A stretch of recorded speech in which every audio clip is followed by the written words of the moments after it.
सनातन धर्म के अनुसार जब इस ब्रह्मांड में कुछ भी नहीं था सिवाय हमारे त्रिदेव ब्रह्मा, विष्णु और महेश के, तब ब्रह्म के मन में एक डिजायर ने जन्म लिया। डिजायर अपनी खुद की एक सृष्टि का।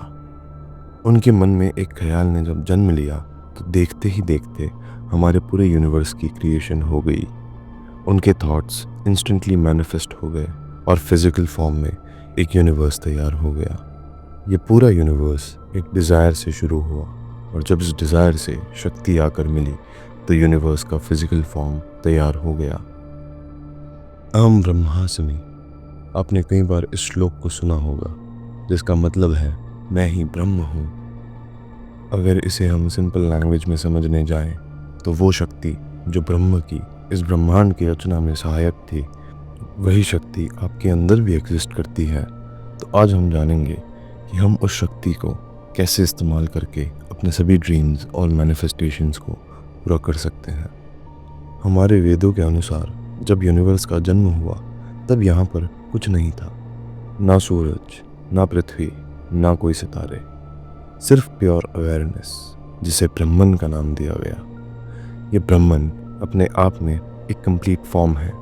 वेदों के अनुसार ये इनडिस्क्राइबेबल है, वो जिसे समझा या समझाया नहीं जा सकता। इसी तरह अद्वैत के अनुसार ब्रह्मन का कोई भी डिस्क्रिप्शन अपने आप में गलत ही होगा। ना तो इसका जन्म हुआ, ना इसे किसी ने बनाया, ना तो इसे खत्म किया जा सकता है, ना इसे तोड़ा जा सकता है, ना तो इसे बदला जा सकता है, ना ही इसे इमेजिन किया जा सकता है। अगर आपको ब्रह्मन को समझना ही है तो आप उसे ऐसे समझें कि विचार और वस्तु से पहले अगर कुछ है तो वो ब्रह्मन है। ये कुछ नहीं है और ये सब कुछ है।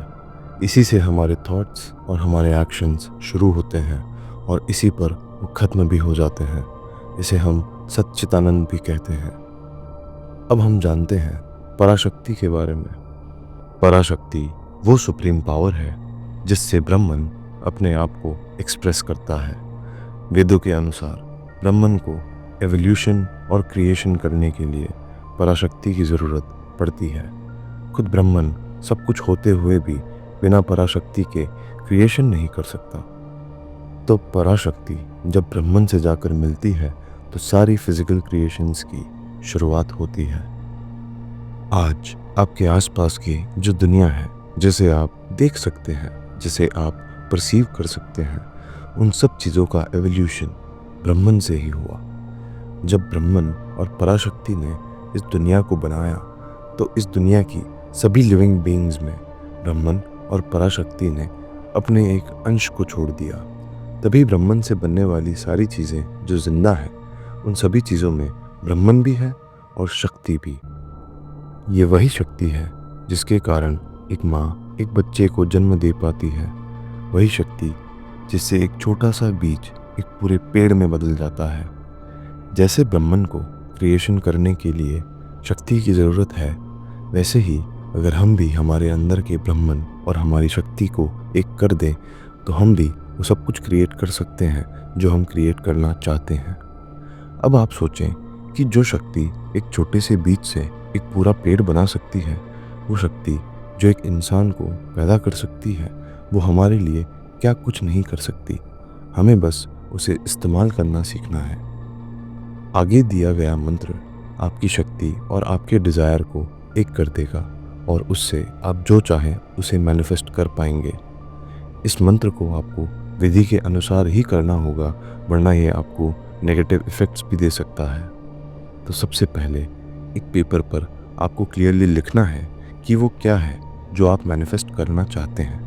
आपको बड़ा क्लियरली उस चीज़ को लिखना होगा जिसकी आपको चाहत है। फिर आपको पद्मासन या सिद्धासन में बैठना है और ध्यान रहे कि आपकी रीढ़ की हड्डी एकदम सीधी हो। आसन में बैठने के बाद आपको नाड़ी शोधन करना होगा। प्राणायाम नाड़ी शोधन का सबसे आसान तरीका है। तो जब आपकी सुषुम्ना नाड़ी एक्टिव हो जाए तब आपको इस प्रैक्टिस को शुरू करना है। ध्यान रहे ये स्टेप आप कभी भी मिस ना करें। इस प्रैक्टिस को शुरू करने से पहले आपके दिमाग का शांत होना बहुत ज़रूरी है। फिर जब आपका दिमाग शांत हो जाता है तो पेपर पर लिखी उस चीज़ के बारे में आपको सोचना शुरू करना है। आपको इमेजिन करना है जैसे वो चीज़ आपके पास अभी इसी वक्त है। आपको उसे इस प्रकार देखना होगा कि वो आपको इतना सच लगे जैसे कि असली में हो रहा हो। जब आप अपने विजुअलाइजेशन में पूरी तरह डूब चुके होंगे, उसके बाद आपको इस मंत्र का जाप शुरू करना है। इस मंत्र का नाम है शक्ति मंत्र। ये मंत्र आपकी शक्ति और आपके डिज़ायर को एक कर देगा और आप जो विजुअलाइज करेंगे वो मैनिफेस्ट हो जाएगा। ये मंत्र कुछ इस प्रकार है: ओम शक्ति पराशक्ति ओम। इसका मतलब है कि मैं अपने अंदर की शक्ति और सुप्रीम पावर, जिसे पराशक्ति कहते हैं, उसे अपने अंदर एक होने के लिए इनवाइट करता हूँ। आप अपने किसी भी डिज़ायर को गहराई से सोचते हुए विजुअलाइज करेंगे और फिर इस मंत्र का जाप शुरू करेंगे तो वो डिज़ायर आपकी रियलिटी में मैनिफेस्ट हो जाएगा। आपको कम से कम 108 बार इस मंत्र का जाप करना होगा। जाप करते हुए आपको सिर्फ उस एक डिज़ायर पर अपना ध्यान रखना है जो आपको चाहिए और फिर यूनिवर्स को धन्यवाद देकर इसे भूल जाना है। यदि आप 40 दिनों तक लगातार इस विधि का पालन करेंगे तो आपके डिज़ायर को आपके पास आने से कोई नहीं रोक सकता। इन 40 दिनों में आपको खास ध्यान रखना होगा कि आपको नॉन वेजिटेरियन नहीं खाना है, आपको किसी भी प्रकार का नशा नहीं करना है और आपको ब्रह्मचर्य का पालन करना है। और अगर आप इन चीज़ों का पालन नहीं कर सकते हैं तो आपको इस मंत्र का जाप नहीं करना है। ये एक यूनिवर्सल पावर है। अगर ये आपको शक्ति दे सकती है तो आपको उतना ही नुकसान भी पहुंचा सकती है, तो सावधान रहें। और यदि आप इस विधि को पूरा कर लेते हैं तो आपको अपनी फिजिकल रियलिटी में बहुत जल्दी अपनी मैनिफेस्टेशन मिल जाएगी। मेरे कुछ क्लाइंट्स को 40 दिन खत्म होने से पहले ही उनके डिज़ायर्स की प्राप्ति हो गई। कुछ लोगों को विधि करने के 10 दिन बाद अपने डिज़ायर्स की प्राप्ति हुई। तो आपकी जो भी चाहत है, चाहे वो कितनी भी बड़ी हो, आप उसे 40 दिन में मैनिफेस्ट कर सकते हैं, क्योंकि जो शक्ति एक बच्चे को इस दुनिया में लेकर आ सकती है वो कुछ भी कर सकती है। आई होप कि इस वीडियो को देखने वाले लोग 40 दिनों तक इसे लगातार प्रैक्टिस कर पाएंगे और अपनी मनचाही चीज़ें उन्हें प्राप्त होंगी। अगर आपको पर्सनल कोचिंग की ज़रूरत लगती है तो बायो में दिए गए लिंक पर क्लिक करें और कोई भी सवाल हो तो आप उसे कमेंट करके पूछ सकते हैं।